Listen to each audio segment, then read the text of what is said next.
All right, let's get started. Welcome everyone. Today we are going to continue talking about imitation learning. And so let's start with a little recap and we'll get into the weeds of imitation.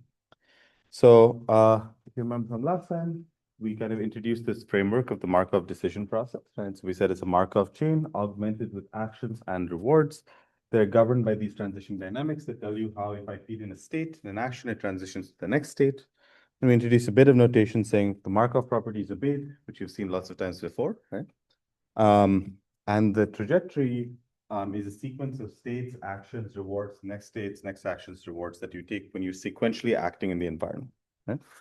And so one thing to note is if you remember the first module that we had, right? It's actually closer. It's not quite an MDP like what we did in state estimation. So we certainly didn't have the rewards when we did state estimation, right? But we also never observed the states.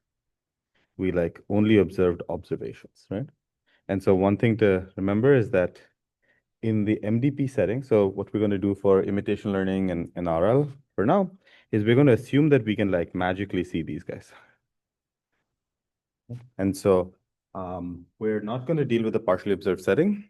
There's lots of nice algorithms for the partially observed setting, but they're a little more complicated.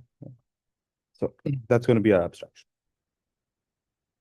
So our goal in this setting is to learn a policy. Policy is going to be denoted as pi theta. Right, so pi theta is a stochastic function, which means that it goes from ST to some probability distribution over AT, where let's say it is a Gaussian, right? So like your Gaussian might have your mean as a function of theta and ST, and your covariance as a function of theta and ST, right?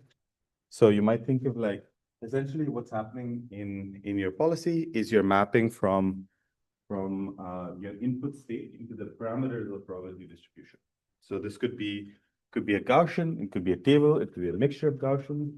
And more recently, it's been like other generative models. So it's been things like diffusion models and flow models and, autoregressive transformers and so on. So your policy could be anything as long as it represents a distribution over actions given state. Right? So you can kind of think of it as like state goes in, does some neural net magic, and outputs some distributions over some parameters. And our goal is to figure out those parameters theta, right? So our goal is to learn these parameters theta. And we're only going to learn it through experience. That means we're only going to learn it by interacting with the world. We are not given the dynamics of the world. Right? We're given access to sampling from the world. We're given access to the reward function. But we are not given access to the dynamics. You can't take gradients back through it. Okay. And the objective we care about is the expected sum of rewards, which is saying that if I drew trajectories under my policy pi theta, I want to maximize the sum of rewards under those trajectories. And so when I say draw trajectories under pi theta, that means you sample an initial state, then you sample an action from pi theta of A naught given S naught, then you run the action in the world to give you S1 from P of S1 given S naught A naught, right? So now I'm at S1 and I sample an A1 from pi theta, and then I repeat, right? And so you can kind of think of this as a sequential sampling problem. You start from S naught, get A naught, you got S1, you got A1, and so on. And so our goal is going to be to try and figure out, like the important thing is that you can see that the states depend on each other. It's like a chain where the states depend on each other. The decision you make at one step affects the next step, affects the next step, affects the next step. Right? And so we're not trying to make greedy decisions. You're not trying to make one-step decision. You're trying to make multi-step decisions. And that's why it's a sequential decision-making problem, because it's not just that you want to maximize reward here. You want to get to the next stage, next stage, maximize the cumulative reward. A variant of this that you'll often see in the literature is with the discount factor, right? So the discount factor is often, instead of just the sum of rewards, you'll have like a gamma to the t, r of STAT, right? Where gamma is a function is a number between 0 and 1, right? And so you can kind of think of it, the discount factor is telling you how urgently do you want to get the reward? How greedy do you want to be? So gamma equal to 1 means you have no urgency. Gamma less than 1, like the smaller the gamma is, the more the like greedy rewards matter, right? And so you can kind of think of this as a way to like encode the bias that you want to get rewards as quickly as possible. And if you're ever in the infinite horizon setting, so when you have an MDP, sometimes you're in the finite horizon setting, which means that you have t steps. Or you could say you're in the infinite horizon setting where t is infinity, right? And so if t is infinity, if you don't have a discount factor, that sum goes to infinity. Right? And so, or it can go to infinity. And so in those cases, you really want the discount factor. I'm going to omit it because it makes the notation a bit cluttery, but you'll often have it. Okay, so that's the recap. What we're going to try and cover today is start off by just quickly recapping behavior cloning. We'll talk about why it's a bad idea. Then we'll talk about compounding error, multimodality. Then I'll tell you why behavior cloning actually works unreasonably well, even though it's a bad idea. Undoing the whole lecture, and then we'll wrap up with some advancements that have been made recently. Okay, so if you remember the setting for imitation learning, right? We are considering a setting where we are given traces of expert behavior, right? So we're going to say we have a data set. The data set has state action pairs, right? So in trajectories from the expert demonstrator, so it says a bunch of states and actions that the expert took, right? So we kind of often denote this as sampled from pi star. Right? So you don't know pi star. All you have is trajectories from pi star, right? So we're going to say like, we're not going to try and be better than the expert. We're just going to try and replicate the expert, right? So in this algorithm, we're going to call it behavior cloning. We're not going to do better than the expert. We're just going to try and replicate the expert. Now, the way we're going to do it is we're going to treat it as a supervised learning problem, right? So you're going to originally what the expert is going to do is the expert is going to like execute entire trajectories in the world, right? Then what you're going to do is take those trajectories, which are actually sequences of states and actions, break them up into chunks of state, action, state, action, state, action, and then try to learn the mapping that replicates going from state to action, right? And so you want to say like, I want to find the parameters that when fed in state produce action with high probability, right? And so our goal is going to be to say, let's take these trajectories, let's break them up into little chunks of state action pairs, let's jumble them all up, and let's treat it like a supervised learning problem.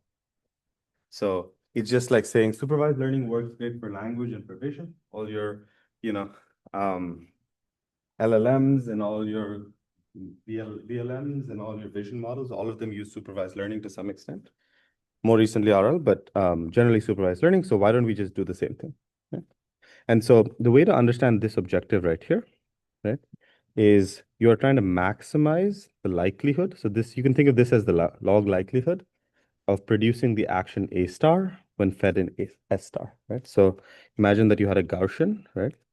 And let's say this was what A star was, right? What this objective is going to try and do is going to try and move your Gaussian this way.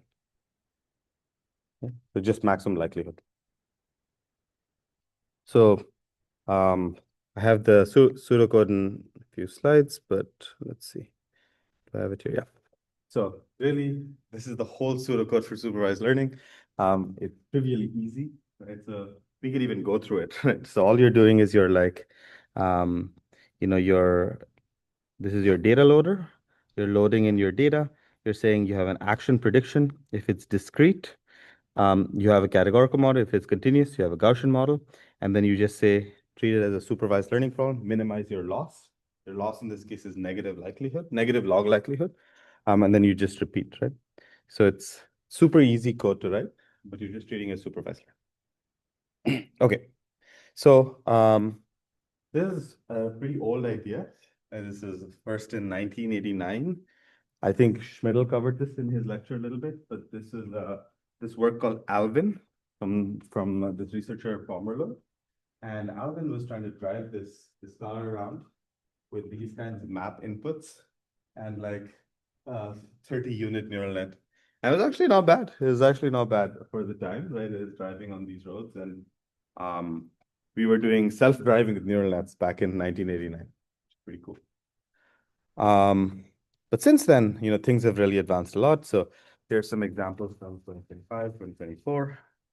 On the left is the human data that people are collecting. We'll cover this in some more details, but the idea is that you could collect human data that way and then you can have fully autonomous behavior like on the right. Right? So on the right, you have behavior, which is a robot executing cleaning of dishes fully autonomously. The dish is in a slightly different position. The robot's in a slightly different position. You can disturb it and it tends to work. Right? So it's not just like 1 degree of freedom left or right, like you can actually control a high degree of freedom by manual system. And we'll cover a bunch of other cool examples, but arguably imitation learning is amongst the most successful methods for robot manipulation today. Cool. All right. So, if we think about this problem a little more conceptually, right? We'll see that imitation learning has a fundamental error. And so the errors are a fundamental issue. And the issue is what we call compounding error. Right? So can someone help me think through any guesses on what the issue of compounding error is? So remember what we did is we took these trajectories, which is in a sequential decision-making problem, and we chopped it up into individual pieces, and we just said, at this state, predict this action, at this state, predict this action. We treat it as a non-sequential problem. Right? And so what could happen if we do that? What could go wrong? Any guesses? What happens if you take a non-sequential problem or a sequential problem and treat it like a non-sequential problem? You can deviate really quickly. That's it. Right? So, but it's a little more nuanced than that, right? So this figure kind of shows it to us, but essentially what happens is, imagine this was your optimal trajectory. Okay. Now you're going to do supervised learning, but even if your supervised learning was really good, right? What's going to happen is you'll make tiny little mistakes. The mistakes could be really, really small, and if they're evaluated, all separately, they will be fine, right?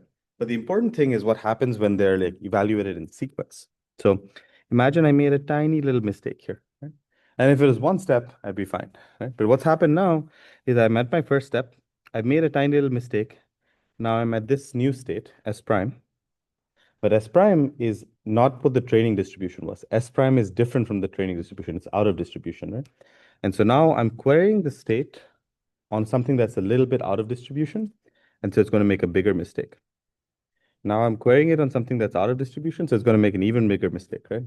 And so what leads to the deviation is that when you apply things sequentially, you start querying the learned policy, right, on states that it's never seen during training. And so the important thing is during training, I've only seen this guy. But during execution, I start seeing this, which I've never seen before. Right? And so nothing during training told me what to do in those states, and so you quickly deviate. And so you can call this covariant shift. You can call this compounding error. All of those are the right terms. But when you look at this kind of mathematically, right? So the important thing is this is your training objective, which says that I'm going to take states and actions from the expert distribution. But when you execute it under the policy.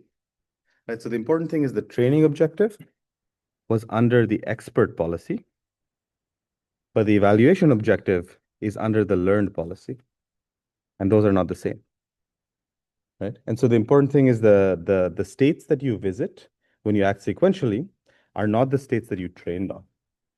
And so unless I like magically cover those states, for instance, like I'm not gonna know what to do. And if I don't know what to do, I'll keep making bigger and bigger mistakes. And so the fundamental way of thinking about this is that the training and test, like in machine learning, training and test should always be the same. And if training and test are drawn from the same distribution, you're happy. But what's happened here is that training and test are not from the same distribution. Training is from the expert and test is from the policy. And that's going to lead to a lot of trouble. And so this happens in practice too. This is again an example from Alvin. You'll see that it like drifts off the road and leads to all sorts of trouble. And that's why we didn't have self-driving cars in the mid-90s. Okay, so conceptually, think of it as anytime you make a mistake in a sequential decision-making problem, you'll go more and more and more and more out of distribution. And our goal is going to be to figure out how to deal with this problem. Right? Okay, so question is, if I am going out of distribution this quickly, is all hope lost, or can we fix this problem, right? And before I give you the answer, how do you guys think we should deal with compounding error? Simple, right? You make a little mistake, you don't know how to recover. So how do we deal with compounding error? Ideas? Yeah. You could do some PID. The answer is going to look a lot like PID. Um, the tricky part of the imitation learning is that you're not necessarily told what the target should be. So like in PID, you like know what the target is, and you're trying to go back towards it. But in imitation learning, you're just trying to produce an action. So you don't necessarily know what the like on this path that we had, right? Like let's see if deviated. Like what you're trying to get at is like, let's go back there, right? But I don't know what the target is. Like I don't know what this state actually is, right? Because I'm going to deploy the policy in a brand new scenario. And I don't actually, it's not a trajectory tracking setting. It's just like I'm going to run my policy. No one tells me what the next state should be. So, but if we did know that, that would be a good idea. Yeah. But our solution is going to look a lot like that. Okay, so let's try to get into some of these solutions. But maybe the first thing we should look at is a solution that some folks had from NVIDIA back in 2016. And so they started like trying to apply imitation learning and behavior cloning to self-driving. This in Santa Clara, right? And so they were driving their self-driving car around. I was doing all sorts of crazy shit. Right, is clearly running into stuff or swerving. I don't know. A bunch of behavior that looks a lot like behavior cloning messing up. And so okay, so they were like, okay, this is Jensen's going to be extremely mad if we deploy this on the streets. And so they came up with a really, really clever solution, which led to a lot better.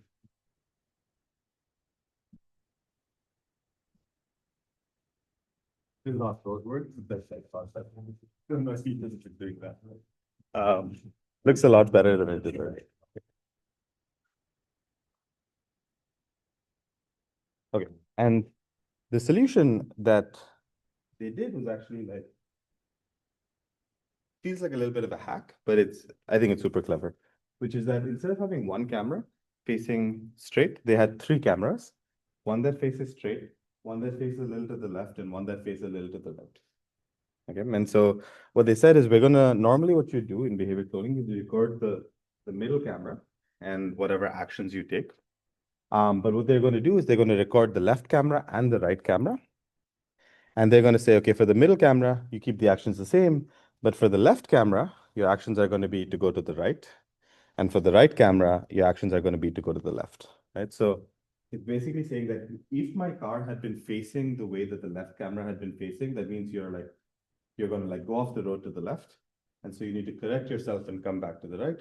And if you're going to go off the road to the right, you need to correct yourself and come back to the left. So it's a little bit like PID in a way, right? In the sense that this is your trajectory.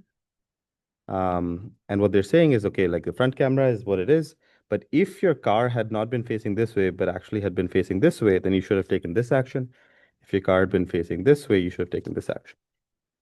Right. And so what they're actually telling you to do is like telling you how to recover from any mistakes that your policy might have. So if your policy is starting to drift, like it tells you to fix it. Right.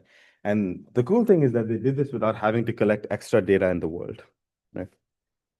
And so the reason it's so clever is because it's a trick that is able to just take normal driving data and just with two extra cameras give you corrective behavior. And more recently, people have applied these things in other domains, but until 2025, like this only worked on driving. Like it doesn't, how do I do that for manipulation? I don't know how to do that for like a robot arm because there's no left and right and stuff as easily. But there's a general principle that's useful here, which is saying that if I'm going to keep making these kind of compounding errors, I'm going to keep deviating off my optimal path. What I want to do is I want to figure out how to go back from I want to figure out how to recover. And I want to figure out how to go back from my deviated stuff to my good stuff, right? And so the general principle that we're going to kind of take on is we're going to try and get labels that take us back from suboptimal data to the optimal data. So you're going to get kind of corrective labels that correct for this kind of drift. So we're going to think of different ways to get these corrective labels, but essentially the top figure here is showing compounding error. Like the dotted line is where you wanted to go. The solid line is where you actually went. And what we want to get is corrective labels that bring you back, kind of like PID, right? But it's the learning version of PID. So we want to figure out how to get these labels that if I was in X2 hat, I would go back to X3. If I was in X1 hat, I would go back to X2, etc. Does it make sense? So it's saying that like, it's not saying that I'm not going to have the fuck up. It's like, I will have the fuck up. I will get off the path. But if I do, then I don't go too far off the path. I keep coming back. Right? So it's reducing like like you can kind of think of this as like a tightrope. You're on this tightrope, right? And earlier what would happen is if you fall off the tightrope, you plummet to your death. And so it's all bad. But what we're going to say now is if you fall off the tightrope a little bit, you know how to correct. You fall off the tightrope a little bit, you know how to correct. Right? And so you're going to like keep staying on the optimal path because you continue to have corrective data. Questions? Does that make sense? Are there any pitfalls with this? Like it's like an intuitive idea. Yeah. I guess it feels like it just kind of widens the scope of like the allowable error. Yeah. But if you get too far off that, then that's Exactly. So it's not a silver bullet, but at least it helps you deal with the errors that come from your own sequential mistakes until some point. Okay. The other pitfall is if I needed to get this kind of corrective data, I might have to go experience it. And that's like potentially a big problem. But let's see how people kind of thought about this, right? So if you think about the difference, right? Your training data, let's call it P data. And the data that you visit under your learn policy is P pi theta. The fundamental issue is coming from the fact that P pi theta is not the same as P data. Right? So the things that you visit under your learned policy are not the same as the things that you visit in your expert policy, right? And so there's this like fundamental train test mismatch, which is causing our problems. And so some folks at CMU, a lot of collaborators of SIDS actually, we're thinking about, okay, can we do something simple to make P data and P pi theta the same? And we want to minimize the train and test shift. And so they did this, the simplest possible thing, right? So the fundamental thing they thought about is, can we try and make the training data, P data, similar to the things that you saw when your policy was rolling out? And so you want to make the training data of your policy the same as the things that you got when you're rolling out. How might we do that? So this is like training, and this is like test. Oh no.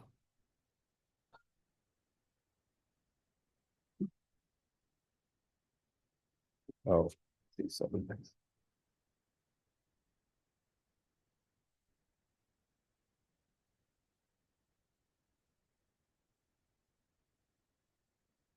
Good.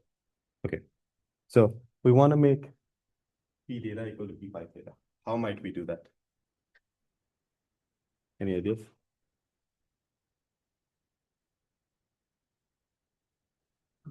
just create data from That's it. Right. So the idea was really simple. It's just saying that like essentially run your policy and get more data on the states where your policy messed up. Right. So just saying that you want to make P data or P training equal to P test. Well, just like keep adding all the places where you messed up to your training data. Right. So it's kind of like playing whack-a-mole. Right. So one way to think about it is, let's say this was your expert data. Okay. You learned something. And let's say your policy kind of goofed up. So what we're going to do is we're going to do an iterative process where you're going to say, okay, on these states where the policy messed up, query a human, and the human is going to provide you what they would have done in those states, right? And so let's say it messed up two different ways. You're going to ask the human to provide you what they would have done in those states. Then you add them to the training data, and then you retrain and you repeat, right? And so essentially there's an algorithm called dataset aggregation, DAGR. And what Dagger does is saying that like every time you train your policy, you run it, you get the states that it visited, the messed up states that it visited, ask what an expert would have done in those states, add that to your training data set and repeat, right? And so essentially what you're doing is you're saying, okay, well, I'm accepting that I'm going to make a mistake. I'm just adding all of those mistakes into the training data, right? So if I wanted, for instance, this kind of like corrective data on the bottom, right? You can think of it as like, well, I ran my policy to see where the mess ups were. Then I asked a human to fix those mistakes for me. Then I added all those fixes back into the training data. That's it. So almost a silly, it's almost like a silly, obvious algorithm, but it wasn't silly in 2011, right? So let's kind of run through the algorithm mechanistically, right? And so we're going to start by collecting some training data, normal expert imitation learning, collect some training data. You're then going to train your policy using maximum likelihood, supervised learning. But the important thing is then you're going to run your policy in the world, right? So you're going to run your policy in the world. It's going to give you the observations that it visits, like it's going to mess up. It's going to get to some things where it's messed up. On those mess ups, you're going to ask the human to label them with optimal actions. So let's say you ran your policy, you got O1, A1, O2, A2 till ON, AN, right? What I'm going to do is I'm going to throw away the actions that the robot took and replace them with actions that an expert would have taken. Right? Pi star O2, pi star ON. So I'm going to replace all of these actions that were wrong with the actions that were right from a human. I'm going to add those back into my data set. I'm going to repeat. Yeah. So it's almost like a stupidly simple algorithm, but you can show that it converges and you can show that it like deals with the compounding error issue. And yeah, so good. Data needed to like converge with common policy, or is that really your problem? There are a bunch of bounds on there are a bunch of bounds on how much data you need, and it is like what you can show is that the amount of data you need is going to be smaller if you collect it this way than if you just try to cover the space uniformly. Right? So the important thing with Dagger is that, okay, if I wanted to just add more data in, like one of the tricky things is, okay, I'm querying my person to add more data in. I'm not just adding data anywhere. So like imagine that this was my expert. I could just say I need more expert data. So I will collect more data and more data and more data and more data. And I have like some uniform likelihood of sampling stuff around here. But what Dagger does is it samples just the data that you need, right? And so like the amount of data that you need is exponentially smaller than if you just collected more data, right? So the important way to think about Dagger is, yes, you're collecting more data, but you're collecting more data in the regions that are important to fix your compounding error, not just everywhere.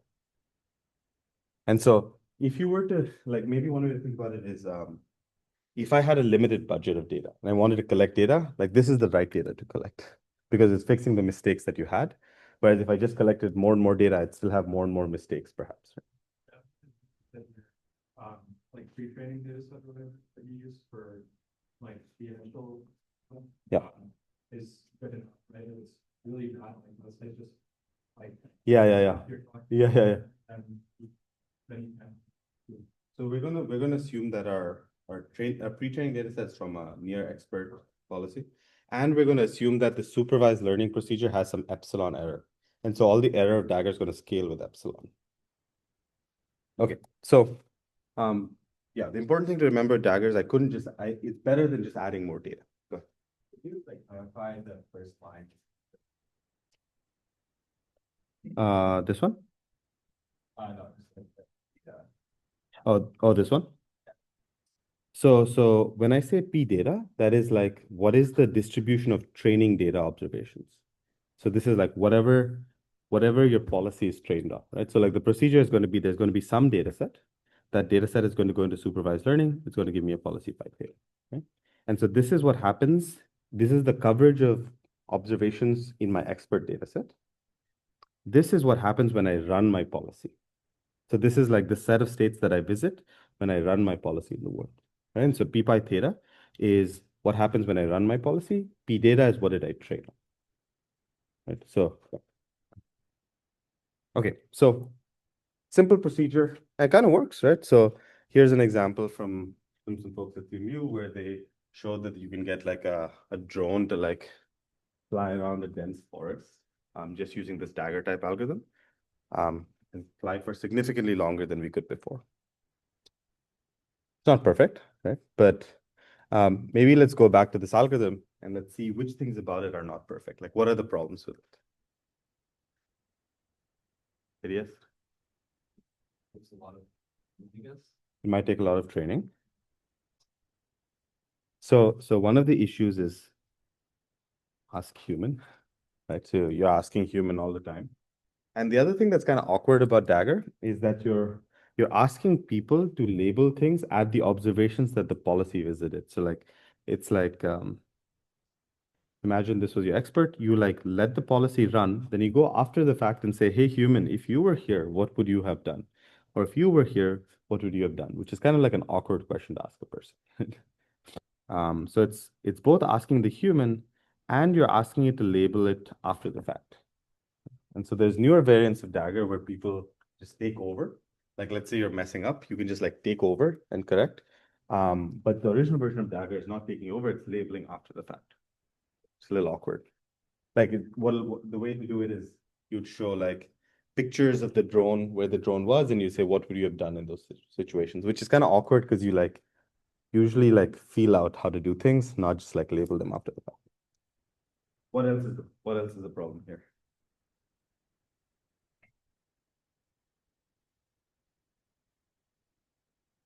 Just looking, it's just in these 4 lines. Yeah. If you have label one state, then if it like affects the action, then the rules go to the other ends. Right? So the other labels will just don't have those. It'll get wasted. Yeah, that's a good point. So you're essentially saying, okay, like if I gave you this label, then like why would it ever come to any of these states? And so am I wasting my labels? Right. So there's a nice line of work on like active preference labeling. So like or active dagger, so you can like choose which states to do labeling on. Another issue here is that you have to run your policy, right? Like you have to actually execute your policy in the world. And so I have to run my policy in the world. And as we said before, it's like if that's a car, that means I have to let the car run until it messes up, right? Or I have to let my drone run until it crashes into a tree. The thing I thought of here, like, I guess like Tesla, like how much data they manage to collect. Right. And how that must have created a big gap, type of like algorithm. Right. But if you look at like their stuff now, like often, or if you look at Waymo more so than Tesla, perhaps, like a lot of it is with safety drivers, or a lot of it was until it wasn't. But basically, they would run things with safety drivers to keep providing corrections on the fly. So they like had to deploy their models and collect on-policy data to bridge the gap from just purely offline. Okay, so we're going to try and deal with at least these 2 problems. And there's lots of others. It's a whole rich field of study. Yeah.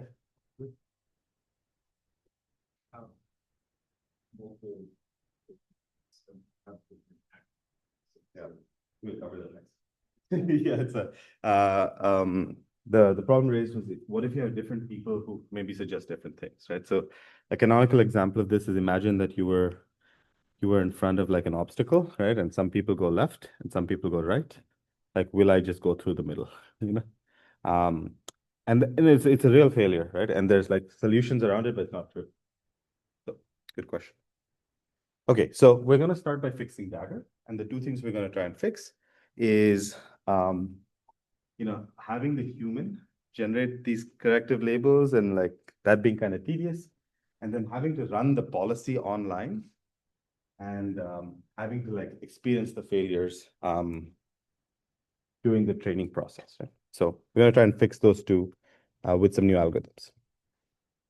So maybe let's think about the first one, which is I want to avoid running my policy. I want to avoid running my policy in the loop, right? And so I want to kind of get these corrective labels, but I want to avoid having to like train my policy and run it and train my policy and run it and train my policy and run it. So how could I avoid doing that? I guess I gave you it. But the answer is by like doing it at data collection time, right? Which is the algorithm called DART from some folks at Berkeley. But the algorithm is super easy. It's just saying that when you're collecting data, don't collect data on a clean trajectory. Try to inject some noise during training, right? So what that means is that what a clean trajectory would do, it says like let's say this is where you started. Let's say this is where you wanted to go. Right? Like a clean trajectory would be like extremely narrow, right? So it's like your tightrope is really narrow. If you fall off it, you're screwed. And so what you're going to do instead is most data collection is done by teleoperation. So someone's going to control a robot interface. And so let's say when you're doing teleoperation, you're just going to inject a little bit of noise into your training process. So let's say the human commanded this, you are going to instead command this. If the human commanded this, you're going to instead command this. And so you're going to inject a little bit of noise into the training procedure. And then you're going to have the human essentially correct for that noise. And so the key idea is that rather than having this in the loop training, run, training, run, training, run, you're just going to have the human collect a broader set of data at training time. And so you're going to inject a bit of noise into the training process. And then the human acts like a corrective label at training time because they have to collect for the noise that was introduced, right? And so you can kind of think of this from the perspective of maximizing likelihood, but you want to do it while there's noise injected into the data collection interface, right? So the one way to think about it is you're like trying to pick something up and imagine something was like a little noisy when you're trying to pick it up. And if you want to get it to behave, you have to correct for it. Yep. A little bit unstable. Yeah. And then the art to this particular paper is that they talk about how unstable what is the minimum amount of instability you need to introduce in order to get it to behave well under compounding error. So if it's too unstable, your like interface is doing something crazy. But if you inject a little bit of noise, then you tend to recover nicely. Right? But the nice thing is that I didn't have to do this train, run procedure. I just collected a tube around this optimal data at training time. So you can there's a bunch of other nice work if you're interested on tube MPC and tube imitation learning. But the idea is that if this was your optimal trajectory, you just have the person collect data in a tube around it, but the tube kind of like brings you back. And so you're still having a human provide the corrective data. You're just doing it at training time or data collection time. Make sense? So if you're ever doing imitation learning, just add a little bit of noise into the training interface. It'll like massively boost your performance. There's also another reason if you ever do imitation learning in simulation, if you guys are interested, when you train things from a reinforcement learning policy, it's often a lot easier than if you're training things from like a human, because humans will often do things kind of cleanly compared to reinforcement learning policy, which is like trained with noise. So it is like often like already giving you the tube. So, okay. The issue is if I'm trying to do something like robotic surgery, I certainly don't want to add noise to my training set, right? And so I don't want to be, suturing someone up and just like wiggling my arm. And that is it's a liability for sure. So, so the next question that this is actually from some of my students, we asked, how do we get this kind of corrective behavior without requiring this noise injection at training time? And so what they tried to do is they tried to ask the question of, can we generate corrective labels automatically? Right? So can we kind of get this behavior where we go back to the optimal data without having to run it in the real world, without having to inject noise during data collection? Okay. So the question is, I want to obtain these corrective labels which bring me back, like stop me from drifting too far, but I want to do it without experiencing failures in the world or burdening the human, right? And so the key object that we're going to use for that is we're going to use this idea of a dynamics model, right? So the idea of a dynamics model, same thing as a world model, right? It's just saying that it's something that takes in your state, in your action, and predicts your next state. And so what we're going to try and do is we're going to try and use a world model in order to figure out how to go back to the optimal data. Right? And so the high level idea that we thought about here was if we knew the dynamics model of the word F, right? Then if you wanted corrective labels, you just need to find the states and actions that bring you back to optimal states in the training data set. Right? And so you can try to solve this optimization problem to say, let me just, given an F, find an S and A that bring me back to an optimal state with high likelihood, right? So it's kind of saying, imagine you had an optimal trajectory.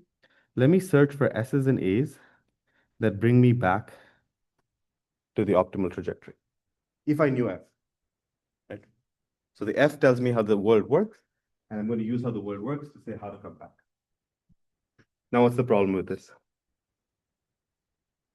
Would you like assume that your dynamics model has to be pretty? Your dynamics model has to be pretty good, right? And so the tricky part is you don't know F, right? So you want to get like you shifted the burden from the human into F.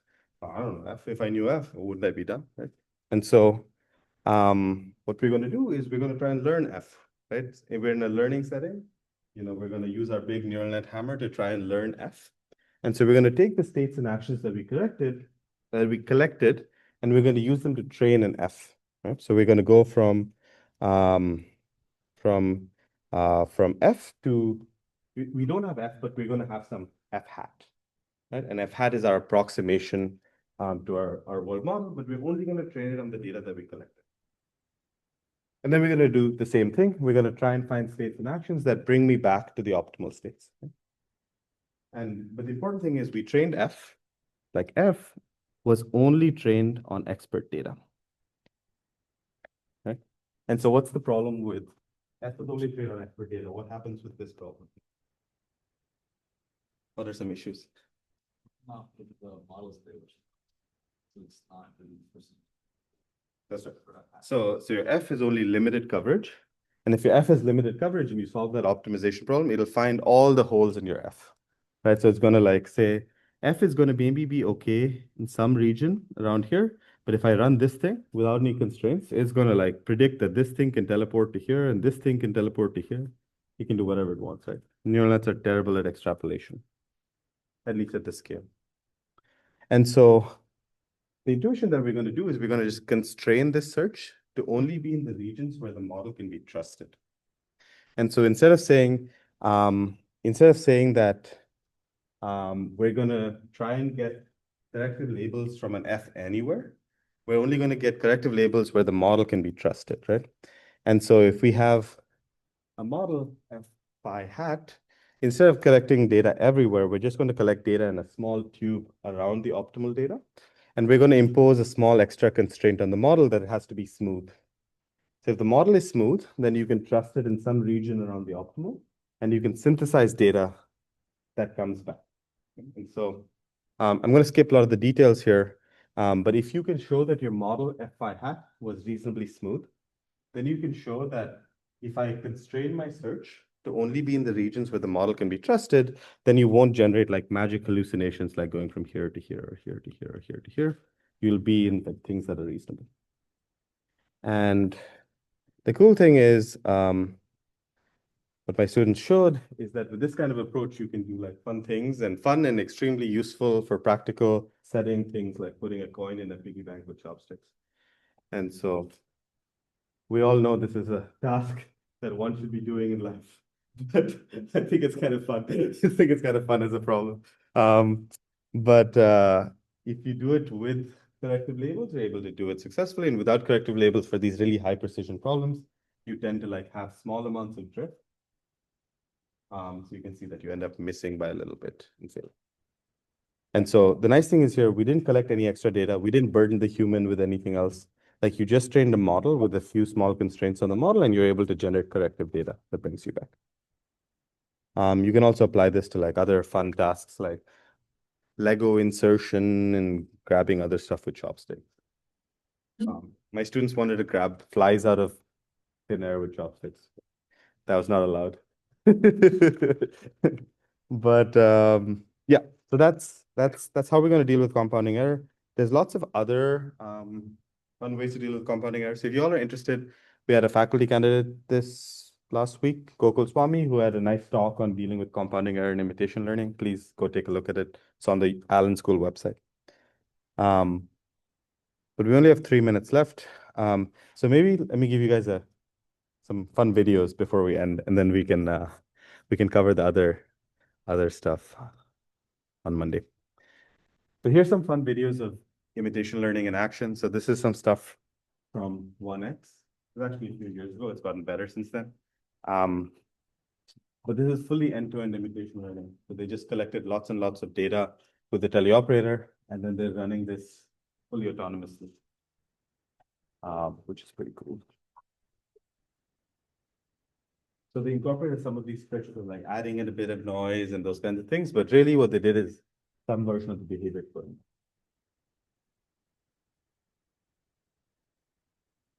And now you can buy some of these for pre-order for your home.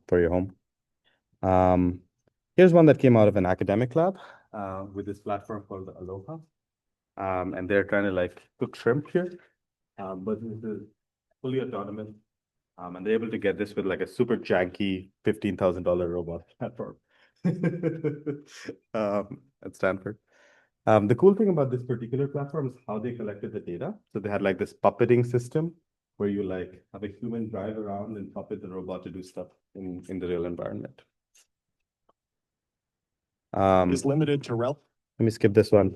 This is an example I really like from a generalist. And generalists in the startup that can be like really, I think all of this is just really large scale imitation learning. So they collected like 100,000 hours of data, I think, or some very large amount of data. Maybe anything, see anything. Sort that in this. With Lego blocks and boxes and with large tools. The imitation learning works well. It can work really, really well. But like they collected shit ton of data with a lot of money. So, more how to get there next time. Yeah, that's all for today. Thanks, folks.